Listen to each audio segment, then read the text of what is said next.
You can have really good quality and maybe a little bit less quantity, but you will still get a good results. But you can also have a lot of quantity and maybe not that good quality and still get a good results. But I think it starts with the quantity and then you will add quality over time.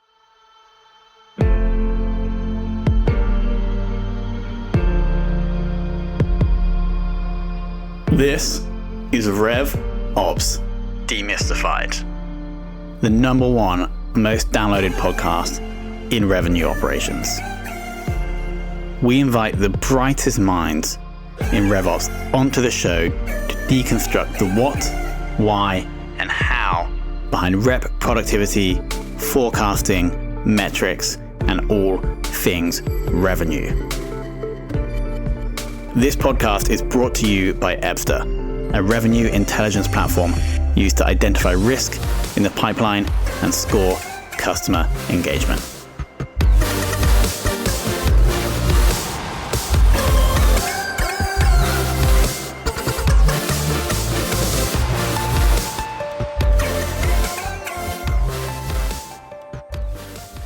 Hello and welcome to another very special episode of the Sales Ops Demystified podcast. Today we're joined by Adam Wenhov, who is a sales operations manager at GetAccept. Adam, welcome to the show. Thank you so much for having me. I've been actually listening to the podcast for, I think it's like a year and a half, something like that.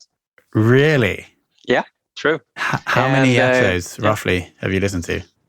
It must be around like 25, 30, I think.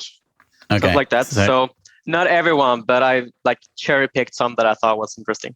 Well, we are clearly going to have to mix it up a little bit here then, if you know all the potential questions that are coming. But I first want to dig into, because I think, correct me if I'm wrong, Adam, you have sales skills. Is that correct? Yeah, hopefully, at least. And then you've had roles where you've been responsible for selling stuff. Yeah, exactly. Start as an account executive. Cool. Why did you move to sales ops?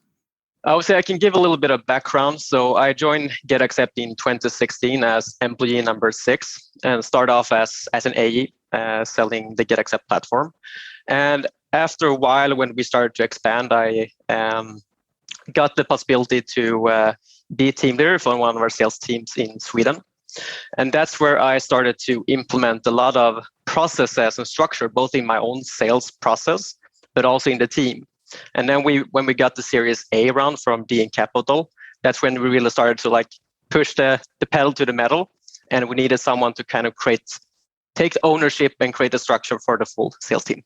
So, and I thought that was super exciting and a role that I think still enjoy today. So yeah, that's a little bit about the background. Makes total sense, because now I'm seeing on LinkedIn you guys are 176 employees. So there's been 170 people roughly join after you. It must have been quite a journey, and I do want to dig into that. But before, right now, how many sales reps are you responsible for? So we have a team of SDRs, AEs, CSMs, also an enterprise team, and then an engagement team as well that is responsible for usage in the product. But we have approximately 55, 60 reps split out on the different roles. And how many people in the sales ops team? Right now, it's only me. We have one intern as well. And then we are hiring a sales enablement person as well that will take some of the tasks and responsibilities that I have had actually and work even more with that. And are the CSMs also under your remit? Yeah, exactly. So it's more of a go-to-market approach, I would say. But to some extent, the CSMs are still a part of the sales ops roof, so to speak. But mainly a bit more focus on the go-to-market, so SDRs and A's.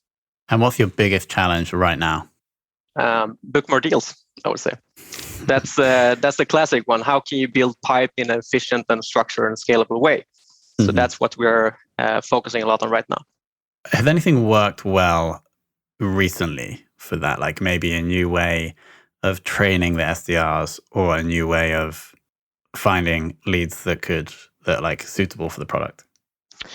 I think 3 parts. The first part is that a lot of the SDR process has been under my roof as well, but we hire an SDR manager that is more responsible for that. So we have a very close collaboration. I think the second part is that we have good enough data so we can actually filter in the CRM and be quite efficient in filtering, for example, segment or number of sales reps, because that's crucial for us when prospecting. But also, as a last step now, we're actually in the first phase of implementing kind of a central leads machine that will distribute leads to the entire go-to-market team. So that is actually a super exciting product that we just started that's looking forward to get some feedback and see the results on. Let's talk more about the central leads machine. And so what I'm hearing is that any inbound leads or maybe any outbound leads that we know are qualified are being put into this thing, which is then spitting them out to the right person. Exactly. So you can split it up in two. So we have the inbound machine, and there we have built since a while ago. We have built kind of an automated workflow based on the country and MQL type and everything like that. So that is then spitting out the leads and the tasks in our CRM, which is HubSpot, to the right people at the right time. And we can also attribute a lot of data and kind of see the different metrics through the funnel as well. The second step that we're now looking into is how can we do that from a central perspective with the sales ops coordinator that will use a lot of the data that we have in the CRM, improve that over time.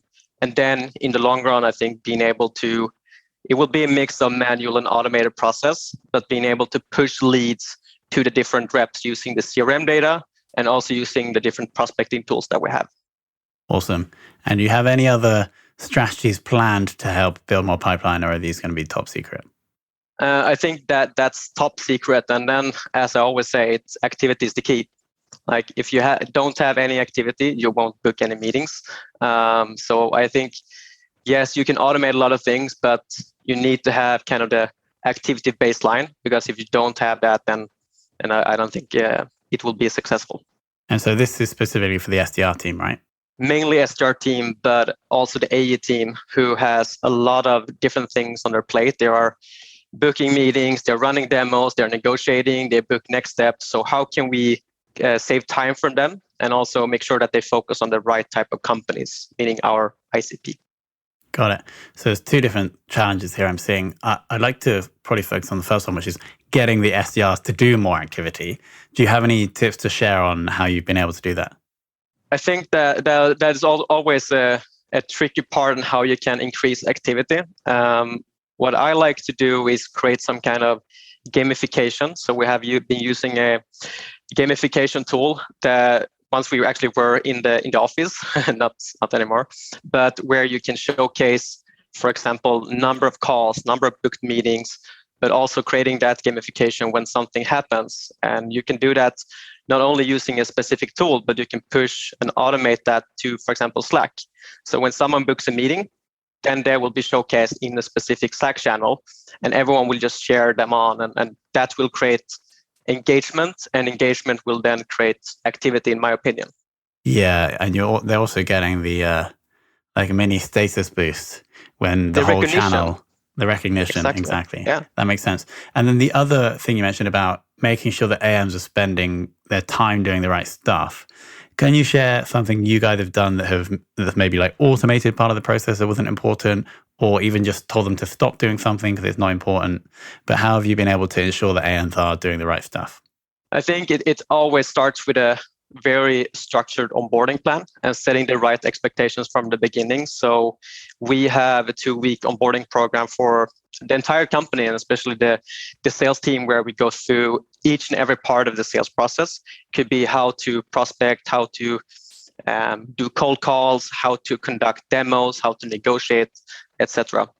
So I think it's super important to set the right kind of expectations in the beginning.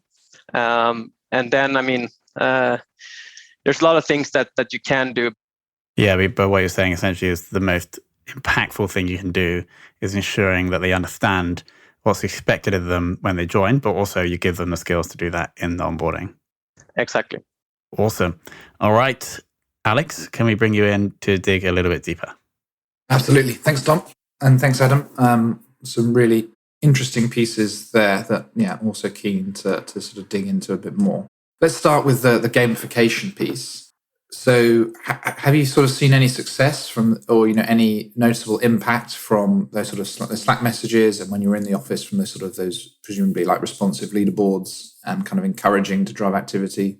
What was your observations from that? I think you can do a lot of different things to encourage the right type of behavior. So one example that I have is one of our, we can see a big correlation depending on kind of the ICP company that we book and create an opportunity on, and also the ARR and ACV going forward.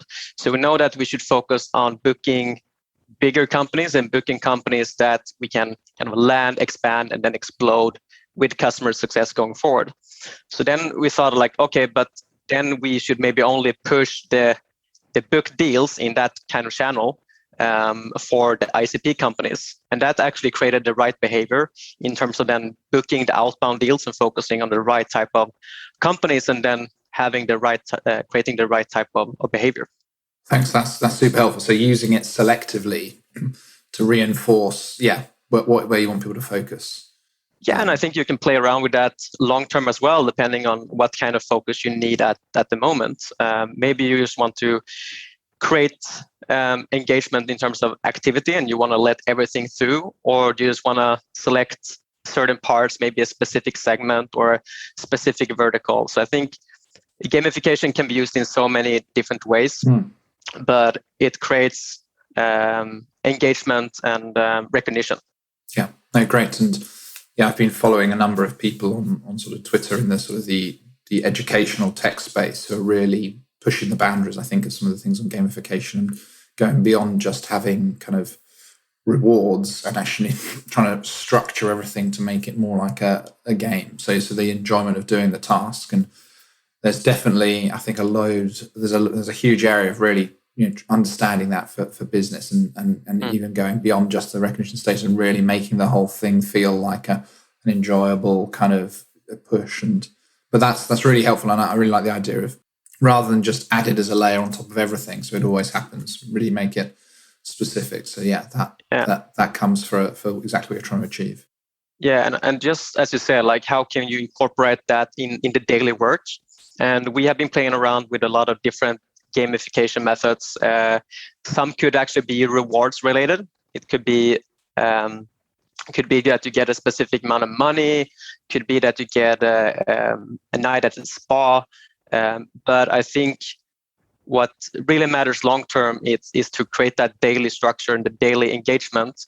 Otherwise, it can be a lot of ups and downs, and we have actually seen that as well. Like maybe you have some kind of challenge, and then you get a lot of activity, and then once you stop with that, then it's just going down. So how can you create that stable level? I think that's challenging for all sales reps and sales leaders out there. No, indeed. And I think this ties on to the next point that I really wanted to spend the rest of our time on, which was you saying, activity is the key. And really drilling down into that. So are you tracking certain particular activities like a discovery call booked or a demo, or are you just trying to say, I want you on the phones as much as possible? What sort of level, or are you working to multiple levels there? I think it depends on what stage you are in your sales career and also in the company as a whole. I think in the beginning, you just need to have a lot of activity, because activity will then over time create quality. And quantity and quality is the things that will matter in the long run in sales. Like you can have really good quality and maybe a little bit less quantity, but you will still get a good results. But you can also have a lot of quantity and maybe not that good quality and still get a good results. But I think it starts with the quantity, and then you will add quality over time. So we are tracking each metric for each rep along the way, and each rep has also done their own kind of homework or research to try to understand how many calls or how many emails they need per person in order to get to that. Could be number of opportunities that you need to book, or the ARR that you need to close. So we're carefully tracking everything along the way, so each and everyone understands what activity they need in order to get the end results. And I think as well that creates a lot of ownership for the reps as well.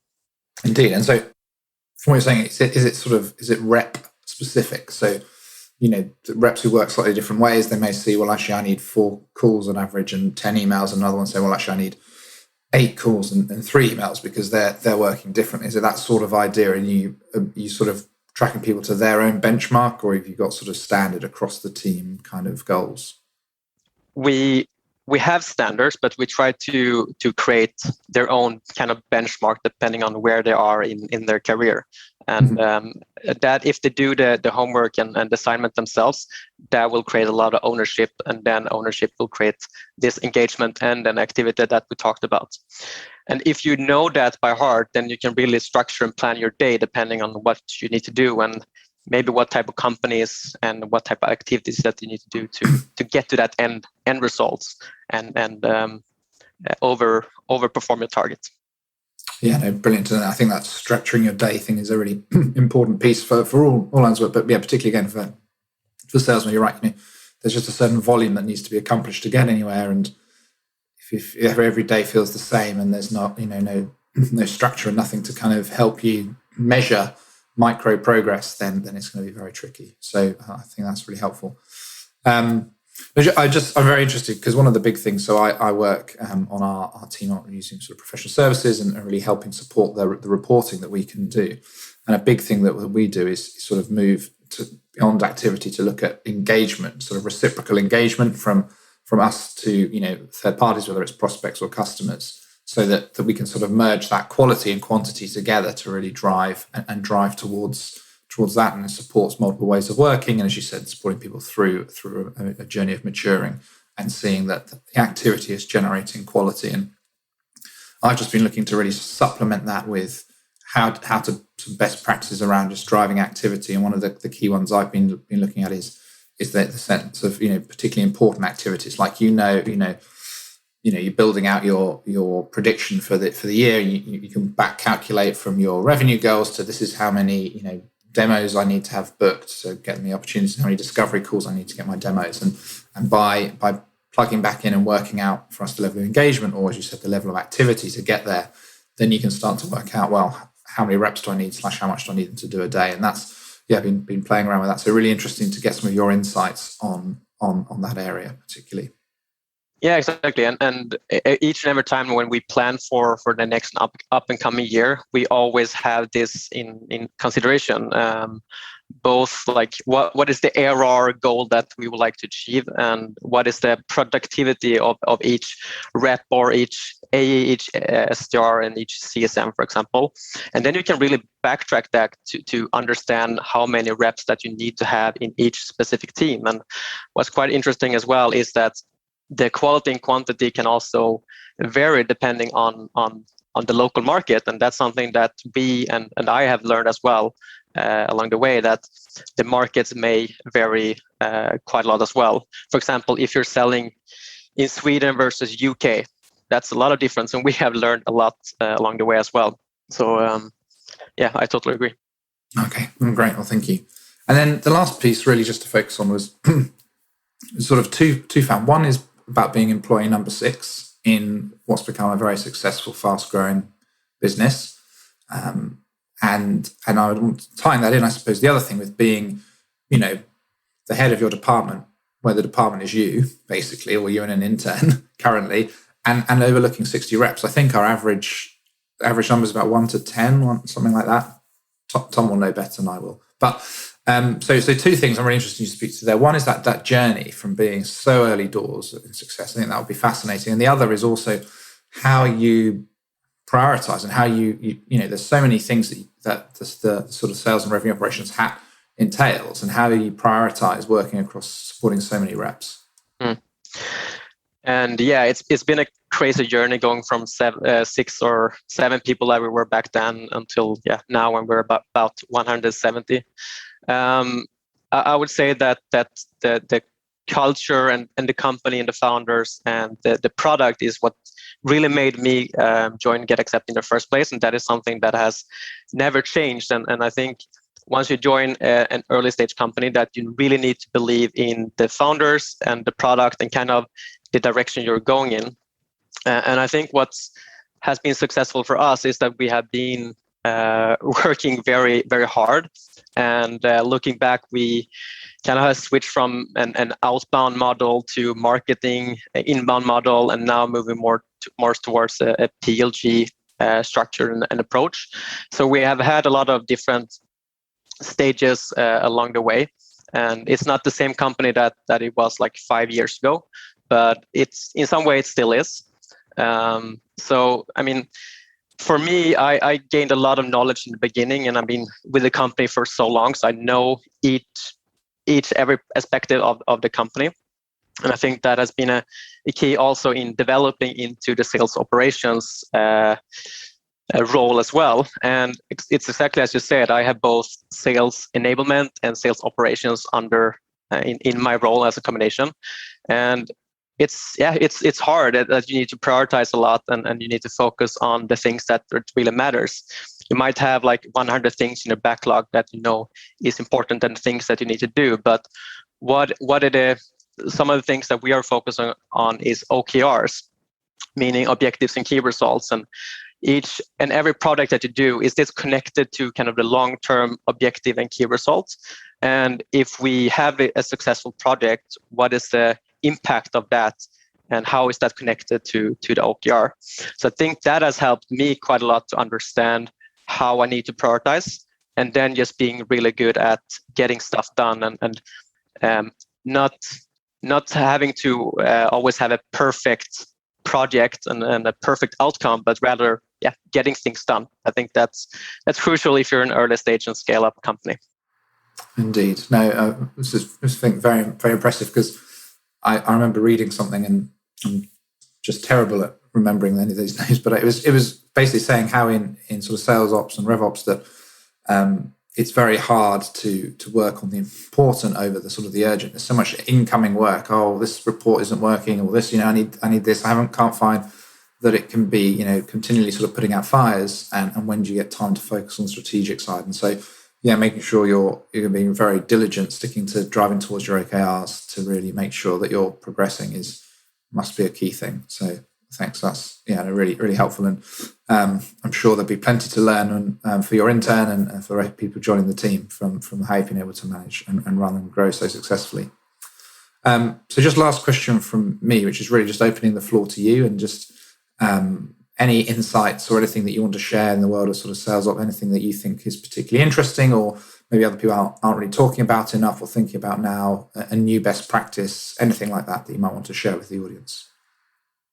First off, I think that there has been a lot of involvement within the sales ops function and the role. I'm located in Sweden, and I can see a big growth both in Sweden but also in Europe in terms of the sales ops role. So it really seems like a lot of companies, a lot of management teams are actually putting money and resources into the sales ops function, because we matter and we get results and create efficiency in structure, especially if you would like to scale in a fast and efficient, repeatable way. So I think that first, that there has been a lot of movement there and a lot of things that is happening. What was the other question? Oh, sure. So is it any kind of particular insight? So it's kind of floor open. Is there anything that's been on your mind about the world of sales ops, or anything that, something you've just been learning, anything kind of fresh that you fancy sort of sharing? I also think that data is something that is becoming more and more important, and how it can be data driven. And I can clearly see now that sales ops is collaborating with so many departments. It might be collaborating with marketing, who is in our case is also in our CRM, HubSpot.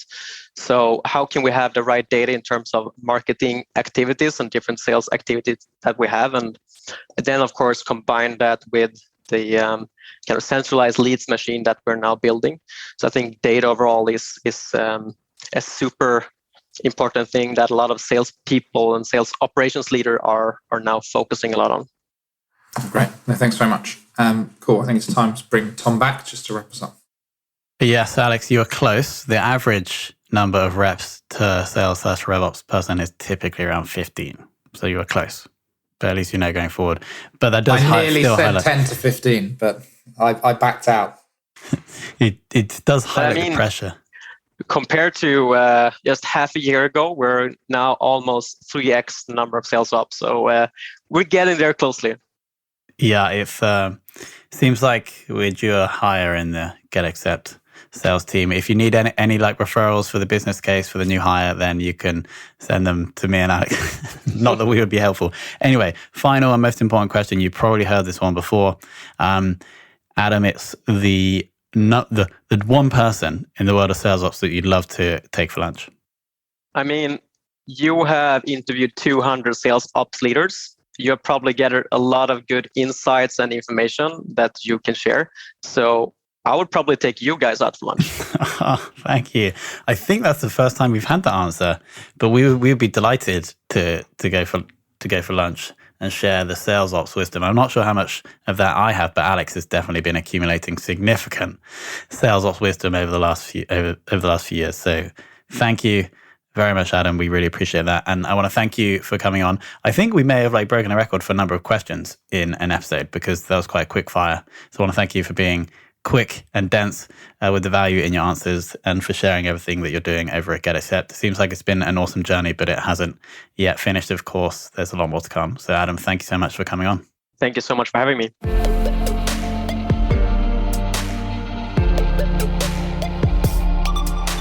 Thank you for listening to this episode of RevOps Demystified.